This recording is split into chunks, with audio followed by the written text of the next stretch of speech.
let's go ahead and look at a problem comparing two proportions. In this one, it looks like we've got a support group, and they're also wearing nicotine patches. And we want to know, will those two things combined actually help people? So we're going to do an experiment with several hundred volunteers. All right, so we got to talk about this. The subjects were randomly divided into two groups. So we did have some randomization, but we'll talk about that in a moment.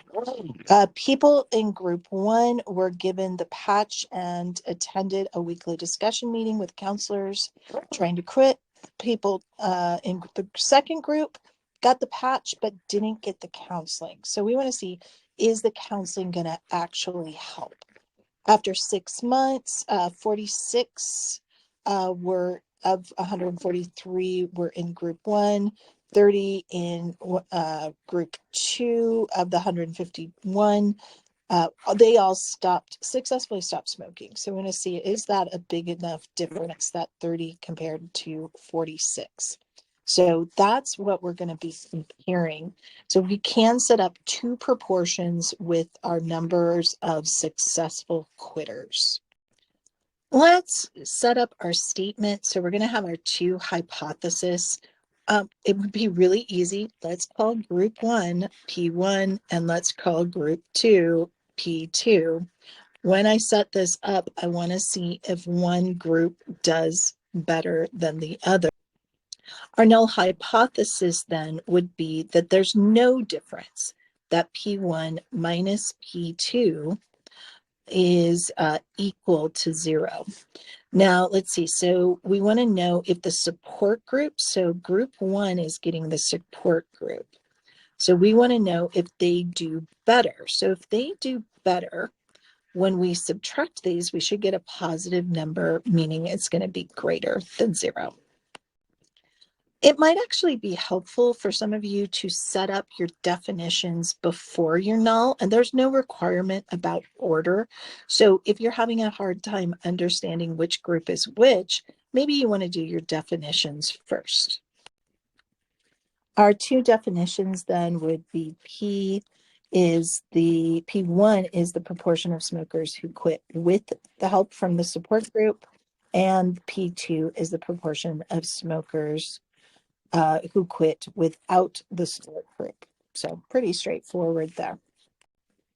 There's only one thing we need to add to this statement. Let's see if you guys can remember what it is. And of course, that is alpha. It doesn't say anywhere in here, so we're going to set our alpha to 0.05. For our plan, we're going to go through our steps. So starting with random.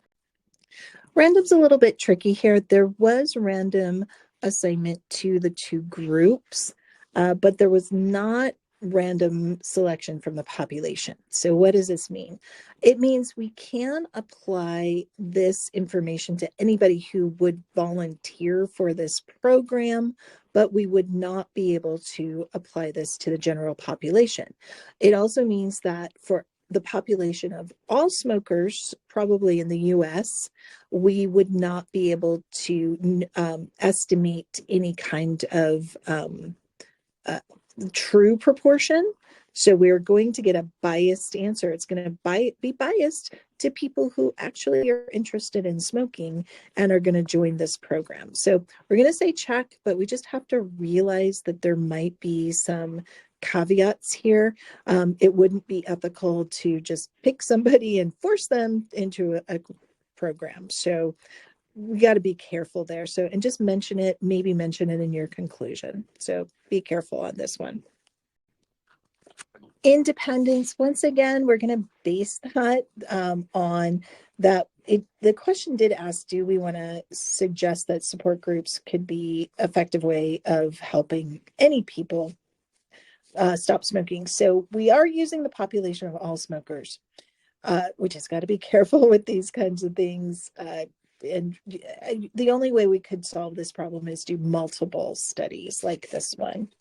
So we've got, yes, that both of those, we can assume that both of those numbers from both groups are less than 10% of the population of all smokers.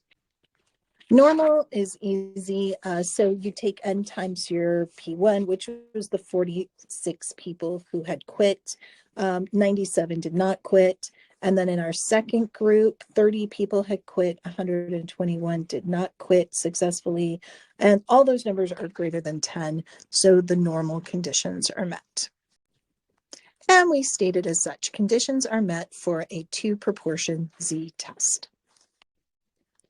For our do, I've gone ahead and started setting up our curve. Now 0 is going to be my mean here, my middle number, because we're comparing against 0.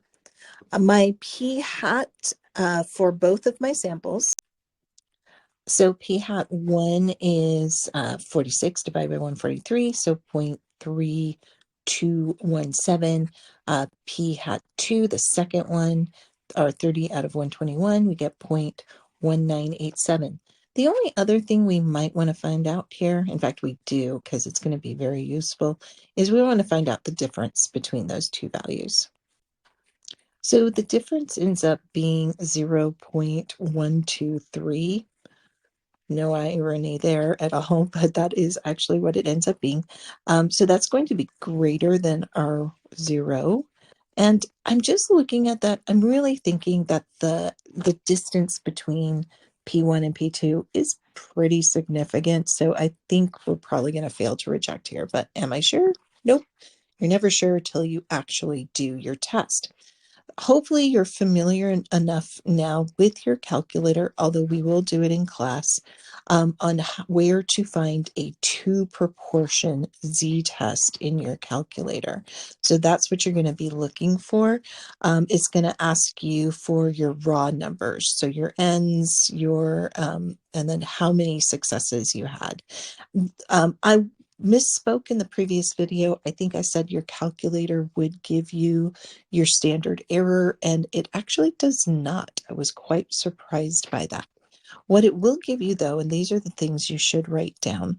So z is going to equal 2.408. So remember, that's the number of standard deviations above the mean. That is quite far. So we are pretty sure we're going to reject. Our p-value, or our probability of that value being that high, is going to equal 0.008. Our conclusion is, since the p-value of 0.008 is less than 0.05, we're going to reject that HO, that null hypothesis.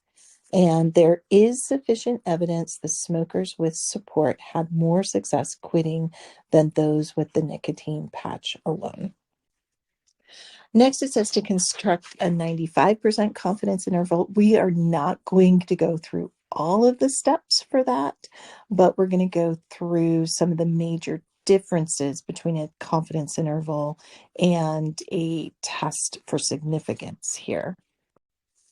So the first major changes I want to point out in the state is this right here. We want to estimate the true difference, not just the true proportion.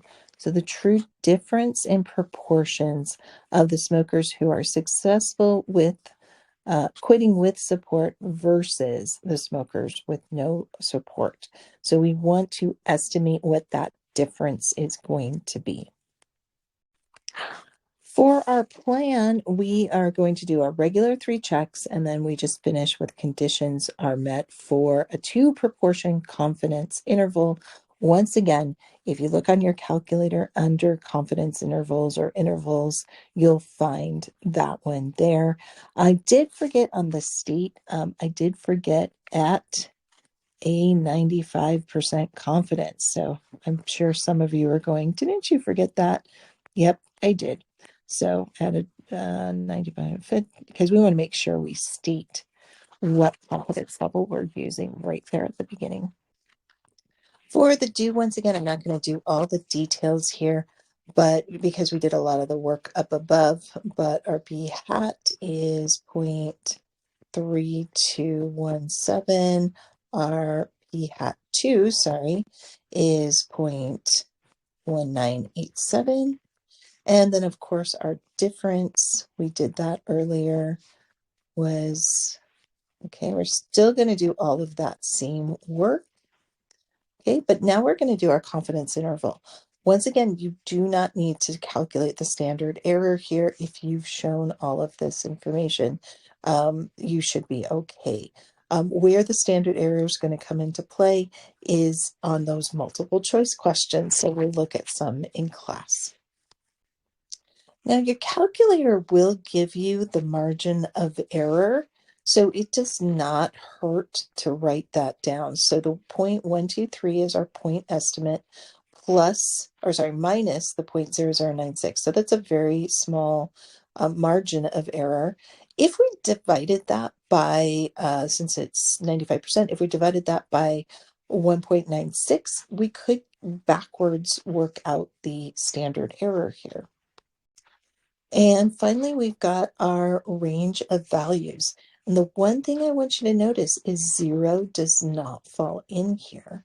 So we're not estimating, we're saying even in our estimate, we are not seeing that the difference between these two should be reasonable to be 0. So we're saying, hey, I'm not even estimating that 0's a possibility. So that is why we rejected in the last part. So finally, our conclude, we are 95% confident the interval from those numbers captures the true difference in proportions between smokers who successfully quit, with support versus those who do not, I should say, get support here. And I made those two quick changes: successfully quit with support versus those who do not get support.